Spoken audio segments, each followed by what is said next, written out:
okay, Amy. You're reminding me of this stuff. I totally forgot. Okay, I'll do that tonight. Hi, Amy.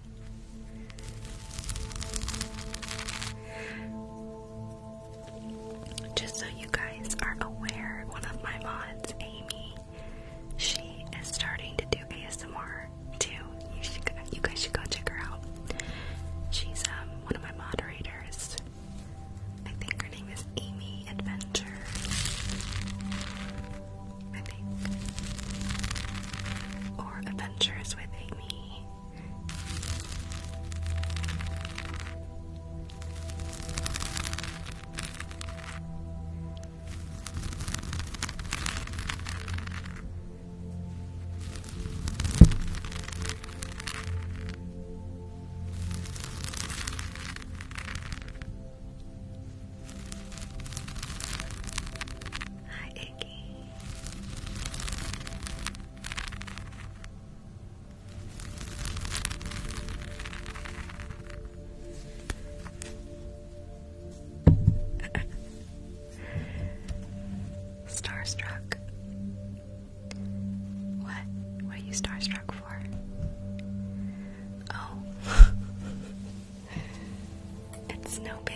Scholastic glue stick.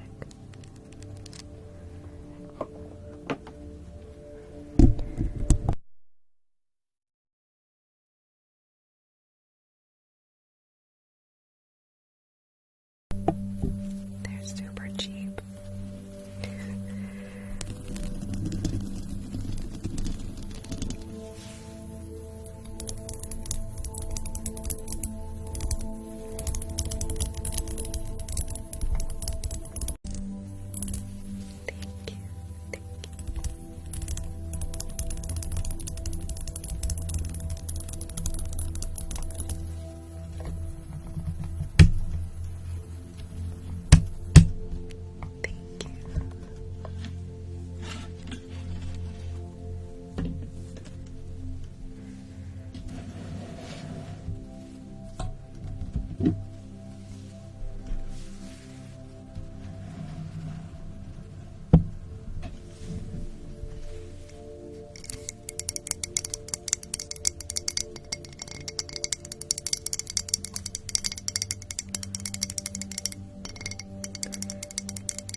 awesome.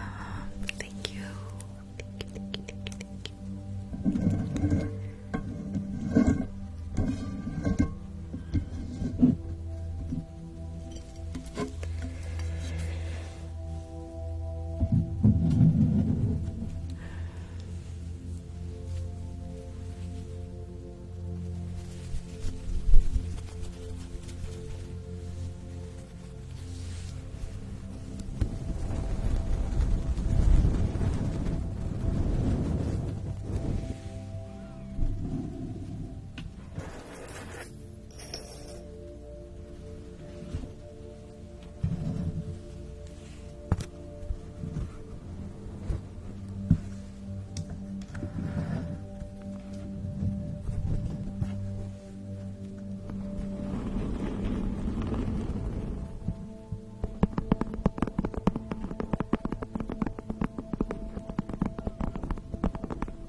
Ashley, oh my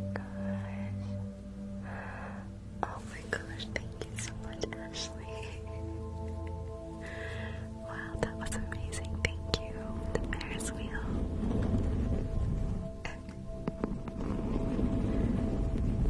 Thank you so much.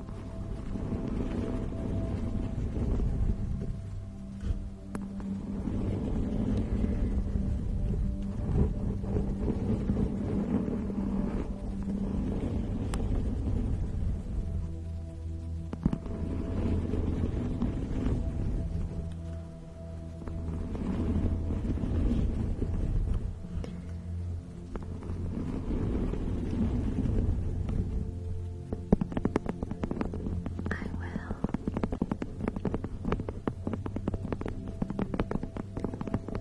Thank you.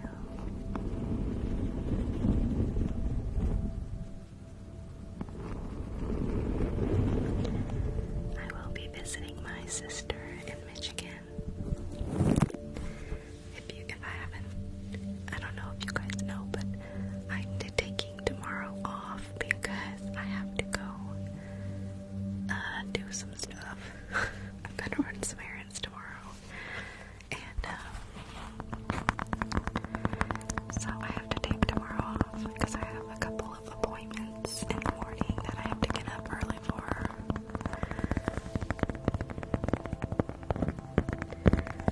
And I have to get my brows touched up, so they're gonna be looking crazy tomorrow. So even if I wanted to, I couldn't go live because my eyebrows are gonna be looking crazy tomorrow.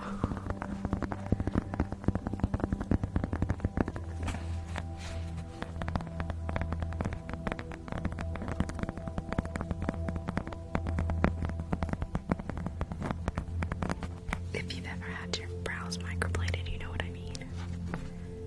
Like the day of and the day after. They're like super like dark and big and crazy looking.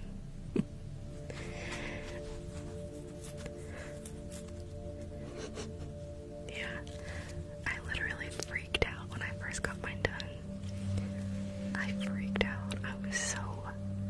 I was like crying and upset because I thought that I got it botched. I was like, she botched the job. My eyebrows look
Thank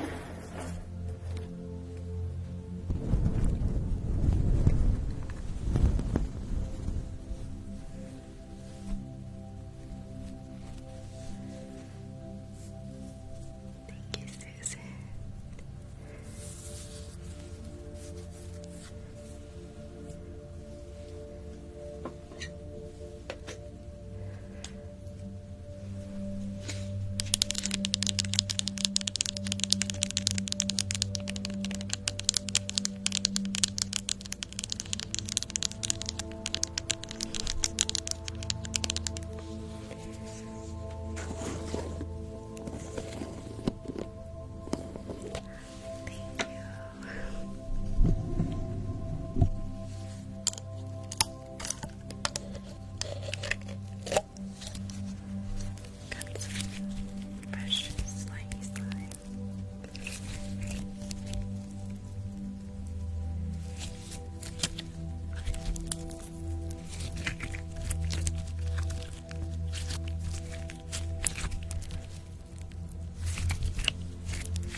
that's why my lives are different, I think, because like I'm super chill and I don't talk the whole time. You know, some people like that. But I like to try to find a good balance between talking and ASMR and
Oh my god. That was a loud one.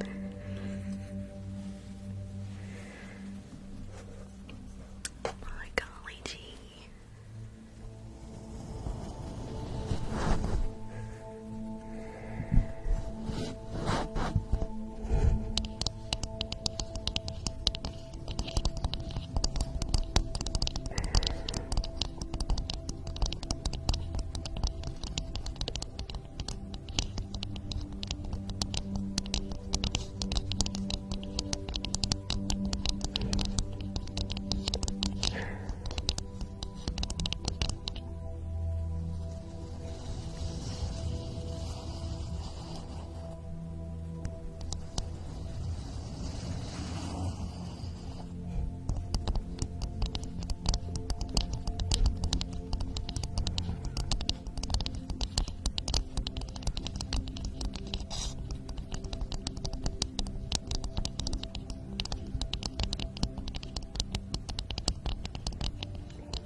Desiree. Oh my goodness. Oh my goodness, Desiree. Big hug, big hug. Thank you so much. Thank you so much, Desiree. Oh my god.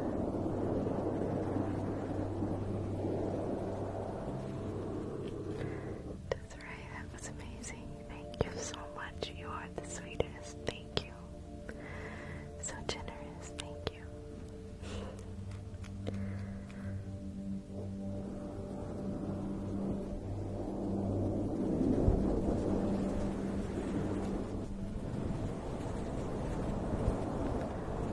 I know.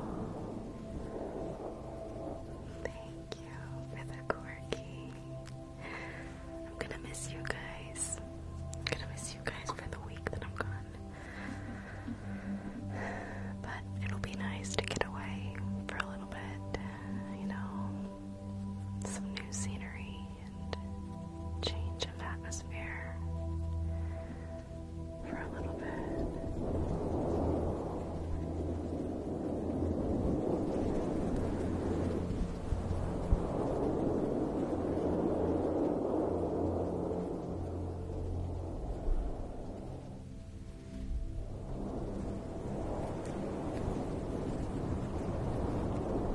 Thank you. I'm going to Houghton, Michigan. It's like in the middle of nowhere, really.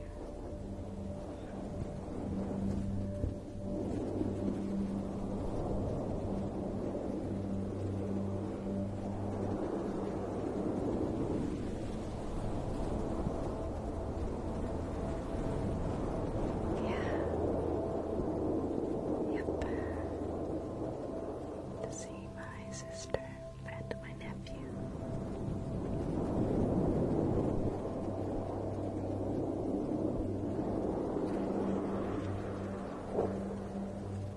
Yep. It is by a big body of water. I guess it's a lake. I'm not sure.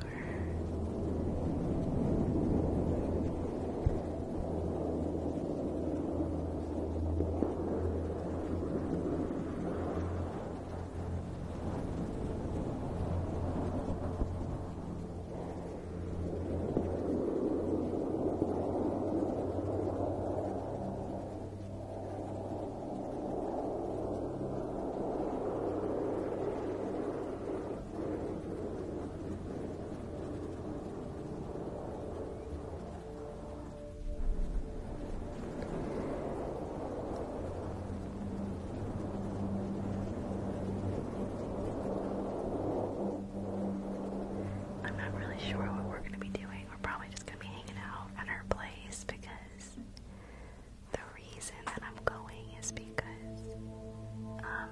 she has to work on the 4th of July and the daycare is closed. So she messaged me in a panic and was like, "Do you think you'd be able to come and visit on the 4th of July?" I was like, "Sure. Thank you so much, Kevin." So that I can watch my nephew so that she can work on the 4th of July.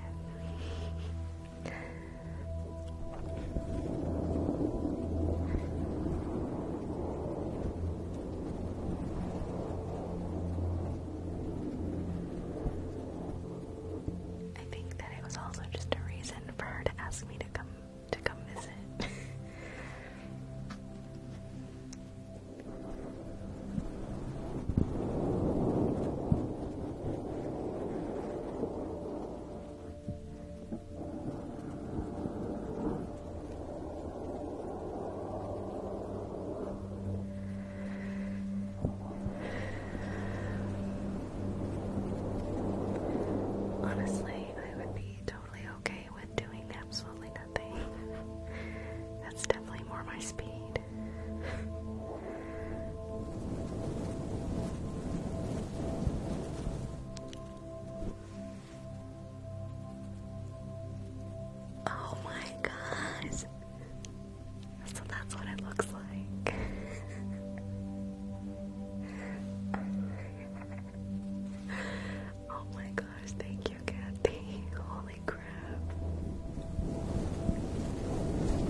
Thank you.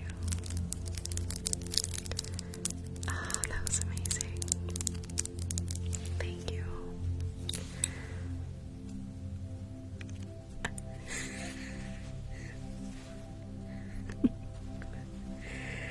Thank you so much. That was so sweet.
pointing up at Harry all over the stands.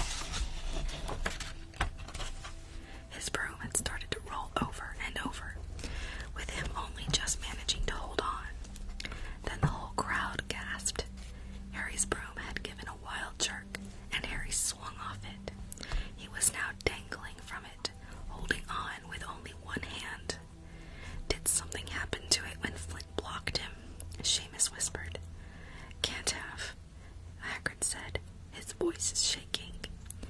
Can nothing interfere with a broomstick except powerful dark magic? No kid could do that to a Nimbus 2000. At these words, Hermione seized Hagrid's binoculars, but instead of looking up at Harry, she started looking frantically at the crowd. What are you doing? Moaned Ron, gray-faced. I knew it, Hermione gasped. Snape, look. Ron grabbed the binoculars. Snape was in the middle of the stands opposite them. He had his eyes fixed on Harry and was muttering non-stop under his breath. He's doing something, jinxing the broom, said Hermione. What should we do? Leave it to me. Before Ron could say another word, Hermione had disappeared.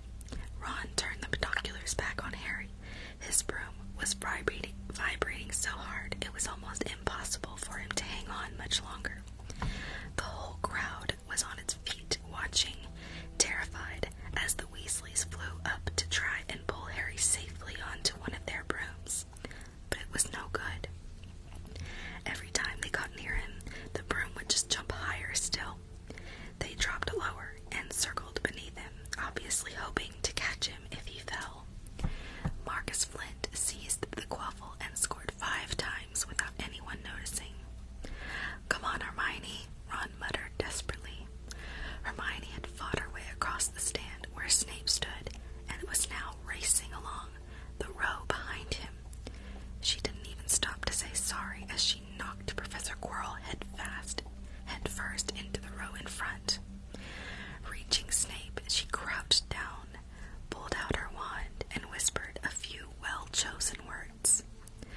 Bright blue flames shot from her wand onto the hem of Snape's robes. It took perhaps 30 seconds for Snape to realize that he was on fire. A sudden yelp told her she had done her job. Scooping the fire off of him into a little jar in her pocket, she scrambled back along the row. Snape would never know what had happened. It was enough. Up in the air, Harry was suddenly able to clamber back on his broom. Neville, you can look, said Ron. Neville had been sobbing into Hagrid's jacket for the last 5 minutes. Harry was speeding toward the ground when the crowd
wasn't going back to Privet Drive for Christmas. Professor McGonagall had come around the week before, making a list of students who would be staying for the holidays, and Harry had signed up at once. He didn't feel sorry for himself at all. This would probably be the best Christmas he'd ever had. Ron and his brothers were staying too, because Mr. and Mrs. Weasley were going to Romania to visit Charlie. When they left the dungeons at the end of potions, they found a large fir tree blocking the corridor ahead. 2 enormous feet sticking out at the bottom, and a loud puffing sound told them that Hagrid was behind it. "Hi, Hagrid. Want any help?"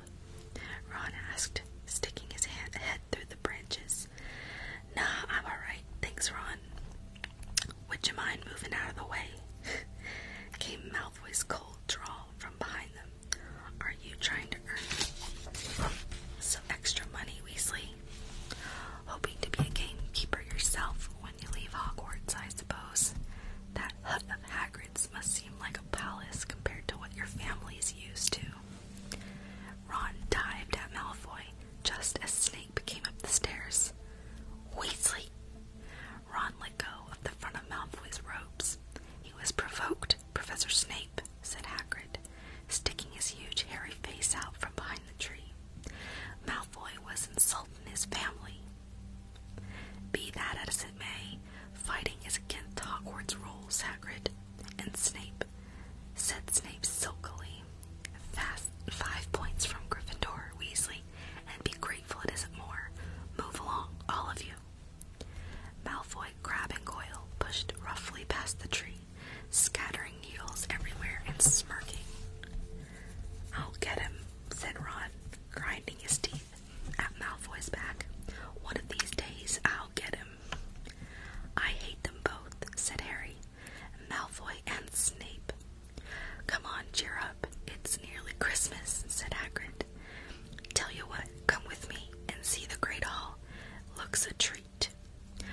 So the 3 of them followed Hagrid and his tree off to the Great Hall, where Professor McGonagall and Professor Flitwick were busy with the Christmas decorations. "Ah, Hagrid, the last tree. Put it in the far corner, would you?" The hall looked spectacular. Festoons of holly and mistletoe hung around all the walls, and no less than 12 towering Christmas trees stood around the room. Some sparkling with tiny icicles, some glittering with hundreds of candles. "How many days you got left until your holiday?"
strode off down a row of books and started pulling them off the shelves at random. Harry wandered over to the restricted section. He had been wondering for a while if Flamel wasn't somewhere in there.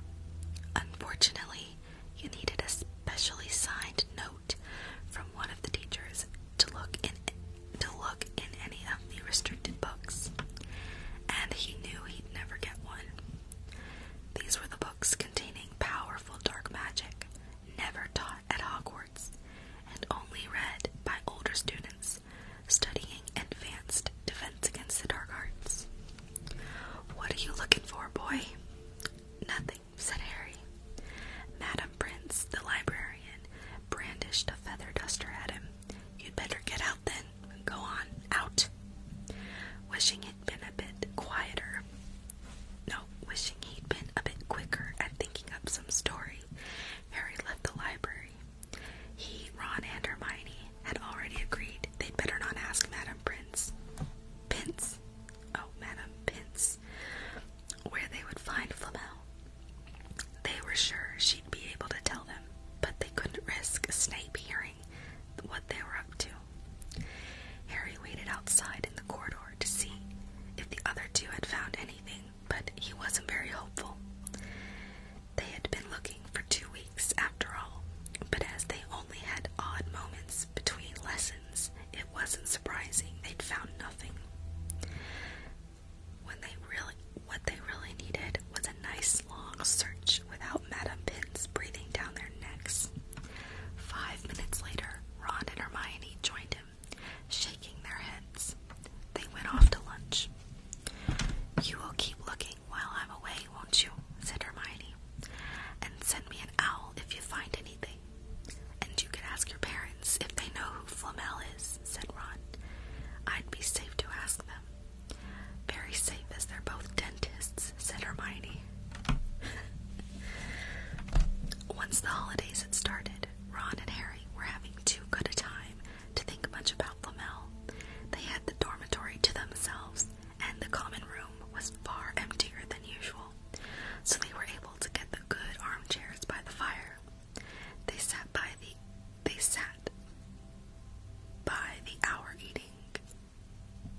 by the hour eating anything they could spear on a toasting fork.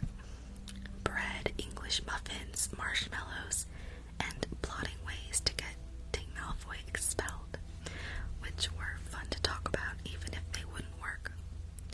Ron also started teaching Harry wizard's chess.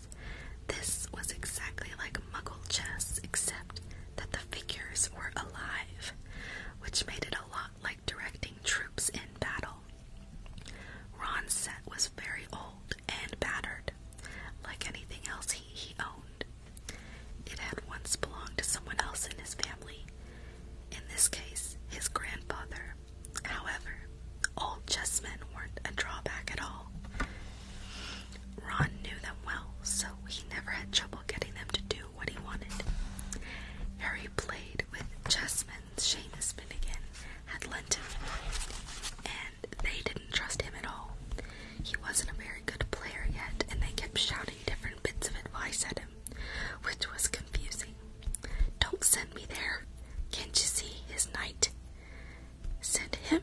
He can afford to lose him."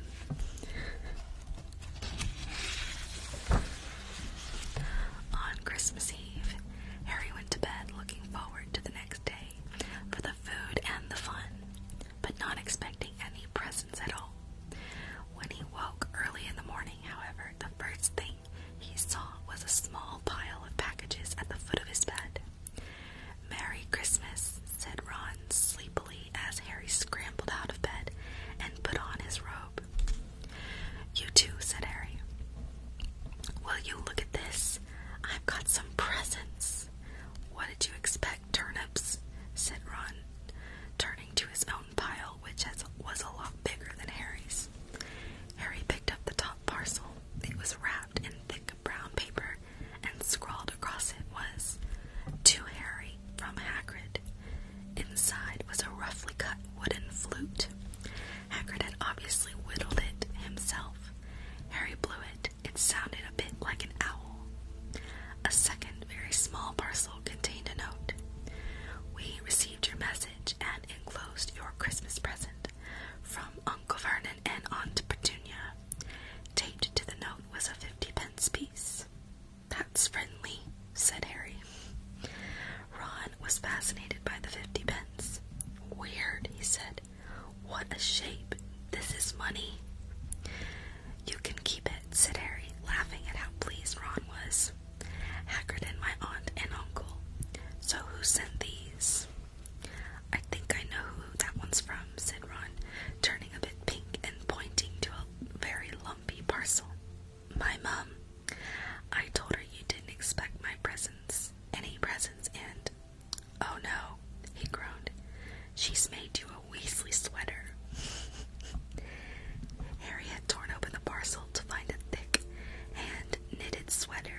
trying the fudge, which was very tasty. His next present also contained candy, a large box of chocolate frogs from Hermione. This only left one parcel. Harry picked it up and felt it. It was very light. He unwrapped it. Something fluid and silvery gray went slithering to the floor, where it lay gleaming folds. Ron gasped. "I've heard of those," he said in a hushed voice, dropping the box of every flavor beans he'd gotten from Hermione. "If that's what I think it is, they're really rare and really valuable. What is it?" Harry picked the shining silvery cloth off the floor. It was strange to the touch, like water woven into material. "It's an invisibility cloak," said Ron, a look of awe on his face. "I'm sure it is. Try it on." Harry threw the cloak around his shoulders, and Ron gave a yell. "It is! Look down!" Harry looked down at his feet, but they were gone. He dashed to the mirror. Sure enough, his reflection looked back at him. Just his head suspended in midair, his body completely invisible. He pulled the cloak over his head, and his reflection vanished completely. "There's a note," said Ron suddenly. A note fell out of it. Harry pulled off the cloak and seized the letter, written in narrow, loopy writing he had never seen before, were the following words.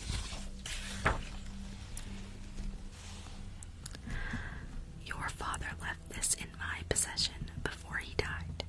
It is time it was returned to you. Use it well. A very Merry Christmas to you." There was no signature. Harry stared at the note. Ron was admiring the cloak. "I'd give anything for one of these," he said. "Anything." "What's the matter?" "Nothing," said Harry. He felt very strange. Who had sent the cloak? Had it really once belonged to his father? Before he could say or think anything else, the dormitory door was flung open and Fred and George Weasley bounded in. Harry stuffed the cloak quickly out of sight.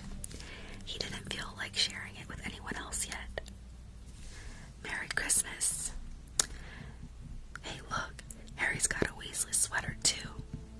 Fred and George were wearing blue sweaters, one with a large yellow F on it and the other a G. "Harry's is better than ours though," said Fred, holding up Harry's sweater. "She obviously makes more of an effort if you're not family." "Why aren't you wearing yours, Ron?" George demanded. "Come on, get it on. They're lovely and warm." "I hate maroon," Ron moaned half-heartedly as he pulled it over his head. "You haven't got a letter on yours," George observed. "I suppose she thinks you don't forget your name." "But we're not stupid. We know we're called George and Fred, or Gred and Forge." "What's all this noise?" Percy Weasley stuck his head through the door, looking disapproving. He had clearly gotten halfway through unwrapping his presents, as he too carried a lumpy sweater over his arm, which Fred seized. "P for prefect." "Get it on, Percy, come on. We're all wearing ours, even Harry got one." "I don't want," said Percy thickly as the twins forced the sweater over his head, knocking his glasses askew. "And you're not sitting with the prefects today either," said George. "Christmas is a time for family." They frog-marched Percy from the room, his arms pinned to his side by his sweater.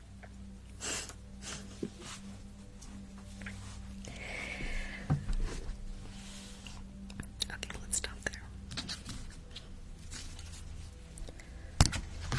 Are in the middle of chapter 12.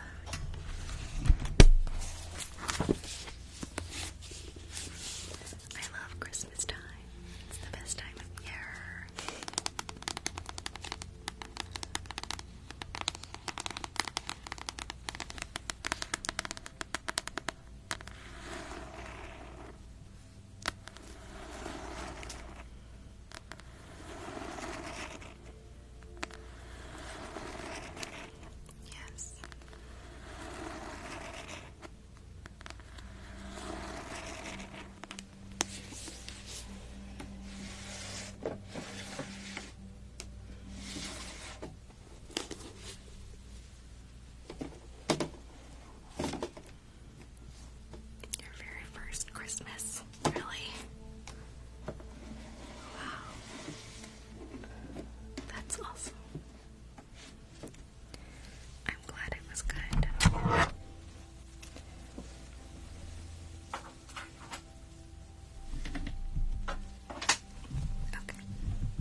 hopefully she'll still